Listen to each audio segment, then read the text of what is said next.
Hi mga ka-edits! So ngayon naman ay ituturo ko sa inyo kung saan ba natin mahahanap or makikita yung mga nakalimutan nating password sa ating mga cellphone, sa mga applications na ginagamit natin sa phone natin. Katulad ng Facebook at iba pa. So applicable naman ito siguro sa lahat ng phones. Kaya madali lang ito, sundan nyo ako. Punta tayo sa settings ng ating phone. Tapos itap natin yung Google. And then, all services.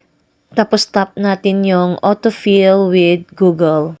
Tapos, Google Password Manager. Pagkatapos dyan, makikita mo yung mga applications na nagamit mo dati na may mga password na nakasave. Then, itap natin itong Facebook at tap natin itong bilog or itong view at makikita mo dyan ang password na nakasave sa application or sa account mo. Yan lamang po. Sana ay may natutunan kayo sa aking video tutorial ngayon. Please follow, like, and share. Love lots, mwah!